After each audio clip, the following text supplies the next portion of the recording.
I've done the easy part of the animation. I've blocked out the hips and the placement. I'm on to the hard part of the animation, and that's everything else. My next step is probably going to be animating the feet, and for the feet I'm going to need to animate this heel pop, and I'm going to need to animate it in some funny places.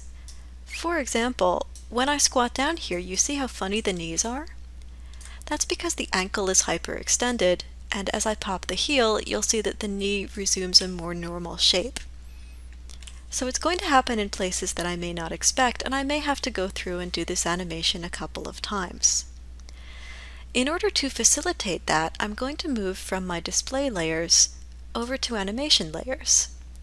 Animation layers are a really good way to test out animation concepts before you run into trouble with them, and they're a good way to add detail to any kind of animation if you think you might need to take it out later. Here's the way this is going to work.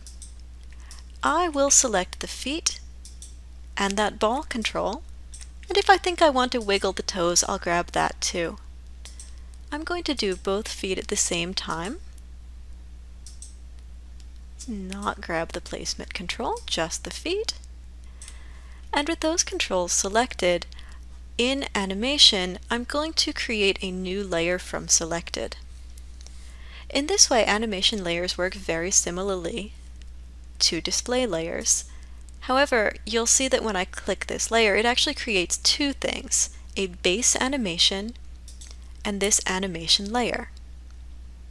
We'll do a simple animation so you can see what this does. First, I will double click here and name this. This is the foot anim layer. And we'll do a really weird animation. Let's take, here at frame 1, we'll set a keyframe on the feet and the ball control and the toe wiggle. Same thing on this side. Foot, ball control, toe wiggle, they're all set. When I come over to frame 12, we'll just do a really different position on each of them. Wee, toe up, toe down, foot back, foot front. So now I've got this animation of the feet that goes like that. If I mute this layer, you'll see that the feet go right back to normal and in fact do not animate at all. So I can do all of my foot animation on this layer, and if I don't like the foot animation that I've done, I can just take the layer and I can delete it. No more foot animation. So anytime you are in any sort of doubt about the animation you're about to do, go ahead, select the objects that you're thinking about animating. In my case, that's going to be these ball controls, these foot controls, and maybe the toe wiggle. Create your animation layer. You'll see that when you make the animation layer, those objects get a blue color in the channel box to tell you that they are now on an animation layer. Now I can come in, foot, anim, layer, and I can start animating here with relatively no fear. It's nice to animate with no fear. So again, I will take these controls. I think at this point I am just doing the feet and the ball. I don't think I need to do the toe wiggle. You certainly can if you want to. I think it's a nice thing to do, but it's not really necessary. So I'll take this heel pop, and at frame 12, I will animate the heel up so that as the character squats down, the feet automatically come up. Again, we'll block this out first, so that looks pretty good there. Take the feet controls, set a keyframe on them as well. At frame 18, the character starts to move up. The ball controls at this point I can actually rotate to a much more extreme degree, and you see that that will keep the toe on the floor a little bit better. I think my root is still moved up just a little bit too much, So at this point I might come down and move that so the feet are really on that floor, toes reaching up.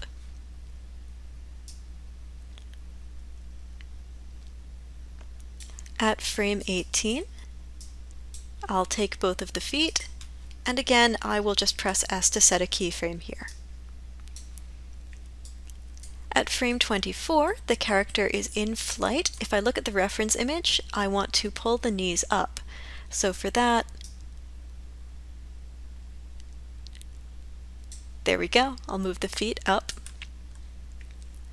I will also unrotate that ball control, just zero that out, and you'll see that this does some pretty terrible things to my legs. That's okay, I'll fix that in just a minute.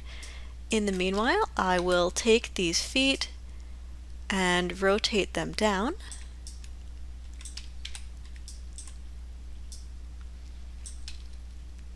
Well, maybe that'll work. I should probably have warned you that this rig is a rig that I put together for my rigging class. So some of the things that you're going to see in it are going to be a little bit strange. I wanted to do these two knee pull vectors two different ways, and I forgot about that until just this very moment, but that's why you're seeing the knees behave differently. So let's just take these feet and make sure that we are still stepping. So now we're there, we're there. Lovely. At frame 30, we want the feet to hit the floor.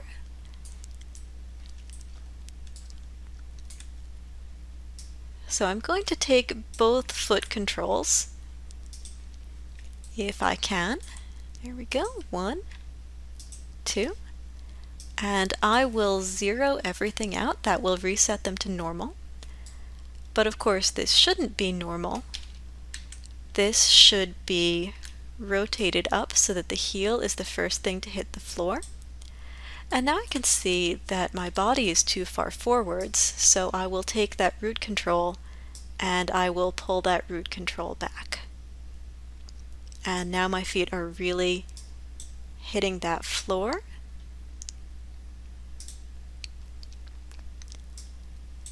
And I will put another keyframe on the ball rotate, because it's good to have those keyframes even if you think you don't need them. At frame 36, the feet should be flat to the floor, so I will take that rotate, zero out that rotate. And at this point, because we are completely squatted, I like to have the heels come up off the floor just a tiny bit. And then back at frame 42, we'll zero that out because now we are standing up. So there are my feet.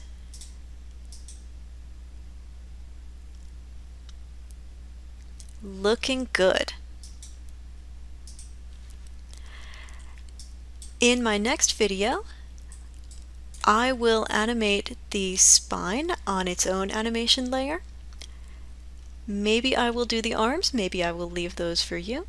The last thing I will do is spline all of my tangents and see the finished animation.